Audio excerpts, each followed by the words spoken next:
महाप्रभु श्री जगन्नाथंकर द्वादश यात्रा मध्यरु शयन यात्रा अन्यतम। आषाढ़ शुक्ल एकादशी रे एही उत्सव पालन करा जाए। यह हरिशयन यात्रा नाम सुपरिचित। आषाढ़ शुक्ल एकादशी ठारू कार्तिक शुक्ल एकादशी पर्यंत 4 मास धरी शयन करुथिबारु एहाकू चतुर्मासिया कुहा जाए। हरिशयन एकादशी ठारू ठाकुर 4 मास शयन करिथांती। एही समय रे साधु सन्थ वैष्णव और अन्यान्य भक्तवृंद चतुर्मासिया व्रत पालन करती। शास्त्र अनुजाई एही समय रे धर्मगुरु शंकराचार्य निज पीठरे अवस्थान पूर्वक समस्त प्रकार यात्रा निषिद्ध करती। नचेत विश्व समाज प्रति घोर विपद सृष्टिर संभावना देखा दै थाए। अन्य समस्त एकादशी परि एही एकादशी नीति पालन करा जाए। महाप्रभुंकर शयन नीति। हरिशयन एकादशी दिन श्रीमंदिर भंडार घरु 3 मूर्ति शयन ठाकुर पूजा पंडा सेवायतों द्वारा 3टी रौप्य थाली रे विजे होइथांती। 3 बाड़े यथाक्रमे बड़ बाड़े वासुदेव, मझी बाड़े भुवनेश्वरी और महाप्रभुंक बाड़े श्री नारायण एही 3 विग्रह मानंकु विजे कराई श्रीअंक लागी हेले 3 जण पूजा पंडा महास्नान पूजा बढ़ाई थांती। एही दिन रात्रि रे 2 थर बड़ सिंहार बेश और भोग होइथाय।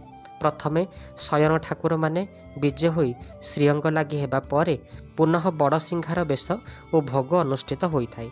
एहाकू बल्लभ बड़ सिंहार कुहा जाए। आज श्रीजीव सर्वांग लागी नुआ पत्तनी और मालफुल लागी होई बेश बढ़ी थाए। या परे पानी पड़ी टेरा बंधा जिबा परे घंट छत्र काहाली सह बल्लभ बड़ सिंहार होइथाय। यह 16 उपचार विधि अनुष्ठित होता है।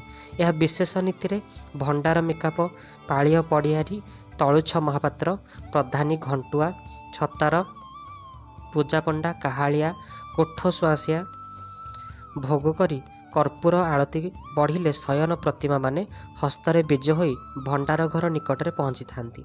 शयन घरे कोठ सुआसिया देइथिबा पोड़ो ताट एवं दर्जी सेवायत देइथिबा सेज और मांडी शयन ठाकुर को शयन करा जाए। यहा परे मुदिरस्थ सेवायत प्रसाद लगी पुष्पांजलि कर्पूर आलती और सतगाड़ी संजवती दुर्वाख्यात वंदापना करिबा परे पेड़ा बंद करी तही उपरे खोल पकांती। एही नीति समाप्त परे संपृक्त सेवायत माने बाहर को आसिबा परे तड़ाउकरण सेवक शयन घर द्वार को मुदी देई थांती। जो माने वर्षरे 24 गोटी एकादशी पालन करुथिले सेमाने क्रमशः एकादशी पालन करिवे। जो माने केवल 4 गोटी बड़ एकादशी को पालन करुथिले सेमाने एही आषाढ़ शुक्ल एकादशी छाड़ी श्रावण मल शुक्ल एकादशी को शयन हरिशयन एकादशी भाव ग्रहण करी पालन करिथांती। हरिशयन एकादशी दिन जे कमल पुष्परे कमललोचन भगवान विष्णुंक तथा उत्तम एकादशी व्रतरे ता द्वारा 3 लोक और 3 सनातन देवता पूजन होता है।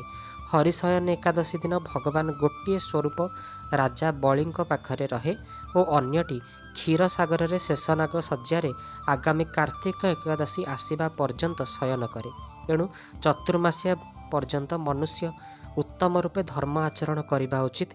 जो मनुष्य यही व्रतर अनुष्ठान करे से परम गति प्राप्त हुए। एणु जत्नपूर्वक यही एकादशी व्रत करने उचित। एकादशी राति जागरण करी शंख चक्र और गदाधारी भगवान विष्णुंकर भक्तिपूर्वक पूजा करने उचित। यही व्रत करुवा मनुष्यर पुण्य गणना करने को स्वयं चतुर्मुख ब्रह्मा मध्य असमर्थ। जी यही प्रकार भोग और मोक्ष प्रदानकारी सर्व पापहारी उत्तम श्री एकादशी व्रत पालन करे से जाति रे चंडाल होइथिले मध्य संसार रे सर्वदा विष्णुंकर अति प्रिय होई रहे। जो मनुष्य दीपदान पलाश पत्र रे भोजन एवं व्रत करी चतुर्मास अतिवाहित करे से मध्य विष्णुंकर अति प्रिय। चतुर्मास रे भगवान विष्णु सोई रहंती। एथिपाई मनुष्य भूमि रे शयन करबा उचित। श्रावण मासरे साग, भाद्रव मासरे दही, आश्विन मासरे क्षीर एवं कार्तिक मासरे डाली जातीय द्रव्य को त्याग करदेवा उचित। एकादशी व्रत द्वारा ही मनुष्य सबु पापर मुक्त हो जाए। एणु सर्वदा यही व्रत करबा उचित। जय जगन्नाथ।